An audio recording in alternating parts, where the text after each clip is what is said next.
Hello दोस्तों, मैं हर्ष कुमार। आप सभी लोगों को मेरे यूट्यूब चैनल पर स्वागत है। यदि मेरे चैनल पे आप नए हैं तो चैनल को सब्सक्राइब कर लीजिए, जिससे मेरे आने वाले नए नए वीडियो आपको पास पहुंचते रहें। चलिए, आज का क्वेश्चन है 5 क्रमागत विषम संख्या। 5 क्रमागत विषम संख्या का औसत 25 तो सबसे छोटी और सबसे बड़ी संख्या के बीच अंतर बताइए। इस क्वेश्चन को हमें सॉल्व करना है। आइए सॉल्व करते हैं। इसे ट्रिक के साथ सॉल्व करेंगे। कभी भी क्रमागत संख्या दी हो और उसके सबसे छोटी और सबसे बड़ी संख्या का अंतर पूछे तो उसके लिए हम हमेशा एक ट्रिक है 2n-1 का प्रयोग करके निकाल लेंगे। जो आएगा वो अंतर हो जाएगा। जैसे हमारे पास से 2 है, ये 2 ये हो जाएगा। और n मतलब नंबर कितने संख्या दी हुई है, तो 5 दी हुई तो 5 यहाँ लिख देंगे। -1 2 गुणे 5 में से 1 जाएगा 4, तो आएगा कितना 8। 8 संख्याओं सबसे छोटी और सबसे बड़ी संख्या का अंतर 8 हो जाएगा। अब नेक्स्ट क्वेश्चन है 15 क्रमागत सम संख्याओं का औसत 45 और सबसे छोटी और सबसे बड़ी संख्या के बीच अंतर बताना है। इस क्वेश्चन को हम सॉल्व करेंगे। 2n-1 2n की जगह कितनी 15 है, तो 15 - 2 कितना हो जाएगा 2 गुणे 14 बराबर 28। ये सॉल्व हो गया। 15 क्रमागत सम संख्या का औसत 45 और सबसे छोटी और सबसे बड़ी संख्या का अंतर कितना हो जाएगा 28। इस प्रकार क्वेश्चन सॉल्व हो जाएंगे। नेक्स्ट क्वेश्चन है 10 क्रमागत संख्याओं का औसत m है। यदि समूह में 4 और संख्याओं को शामिल कर लिया जाए तो औसत पर प्रभाव क्या पड़ेगा। आइए इसे सॉल्व करते हैं ट्रिक द्वारा। इसके लिए यदि प्रभाव निकालना हो, प्रभाव इक्वल टू होता है n/2 की वृद्धि। हमेशा n/2 की वृद्धि होगी। इसमें क्या कह रहा है n/2 की हमेशा वृद्धि होगी। 10 क्रमागत संख्याओं को कह रहा है। अगली कितना बढ़ा दिया जाता है 4 संख्याएं बढ़ा दी जाती है और शामिल कर लिया, तो नया औसत क्या हो जाएगा।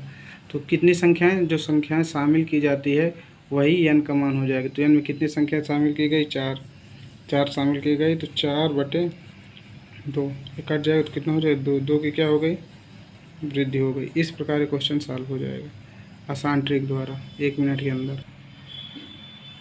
नेक्स्ट क्वेश्चन दोस्तों 5 क्रमागत सम संख्या का औसत y है।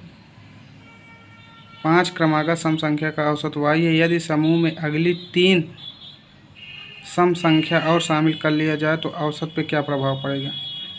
इसे सॉल्व करते हैं। इसे सॉल्व करने के लिए इसके लिए ट्रिक है प्रभाव सम या विषम हो। जब कभी भी सम या विषम संख्या दी हो तो औसत दिया हो और उसमें अगली सम या विषम संख्या को शामिल कर लिया जाए तो उस पर प्रभाव होगा, तो n की वृद्धि हो जाएगी, बस n की वृद्धि। तो इस क्वेश्चन में कह रहा है 3 सम संख्या शामिल कर ली जाए तो इसमें कितने की वृद्धि हो जाएगी 3 की वृद्धि हो जाएगी। इसमें सम या विषम में पूछा जाएगा तो जितनी संख्या होगी उतनी शामिल होगी उतने की ही वृद्धि हो जाएगी। ये क्वेश्चन भी सॉल्व हो गया। नेक्स्ट क्वेश्चन दोस्तों 4 संख्याओं का औसत 27 है। यदि प्रत्येक संख्या में 3 जोड़ दिया जाए, यदि प्रत्येक संख्या में 3 जोड़ दिया जाए तो संख्या का नया औसत क्या होगा। इसको सॉल्व करेंगे। इसको सॉल्व करने के लिए ट्रिक है नया औसत निकालना हो हमें। नया औसत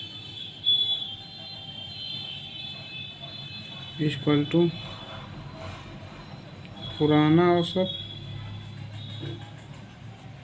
फिर उसको अगर जोड़ा जाए या भाग किया जाए या गुणा किया जाए घटाया जाए तो और फिर उसके बाद जो आए ये होगा, फिर नंबर के जो होगा नंबर हो जाएगा। तो इसमें हमें क्या कह रहा है 3 संख्याओं को जोड़ दिया जाता है, तो इसमें पुराना औसत क्या है 27। इसमें 3 संख्याओं को जोड़ दिया गया, तो 3 संख्या को जोड़ दिया गया, तो बचा कितना जो आएगा वही आंसर हो जाएगा। 30 हो गया, 30 यही आंसर हो जाएगा। इस प्रकार क्वेश्चन सॉल्व हो जाते हैं। कभी भी पुराना औसत दिया हो तो नया औसत हमें फाइंड करना हो, तो नया औसत में यदि उसमें गुणा अगर वृद्धि हो तो मतलब जोड़ा जा रहा है तो उसमें 3 जोड़ देंगे, अगर उसमें गुणा किया जा रहा है तो गुणा कर देंगे। यदि औसत में क्या नाम है उसमें भाग किया जा रहा है तो भाग हो जाएगा, यदि घटाया जा रहा है तो प्रत्येक संख्या में तो घटा दिया जाएगा। इस प्रकार क्वेश्चन सॉल्व हो जाएंगे। इस प्रकार आज हमने 5 क्वेश्चन सॉल्व किए। पहला क्वेश्चन अंतर, दूसरा क्वेश्चन पहला क्वेश्चन में सम या विषम का अंतर, दूसरे में विषम का अंतर, तीसरे में क्रमागत संख्या हो तो उसमें कितने की वृद्धि हो जाएगी, अगली 4 संख्या को संख्या शामिल किया जाता है। उसके बाद सम या विषम संख्या, फिर उसके बाद ये हमारा औसत में प्रभाव, नया औसत।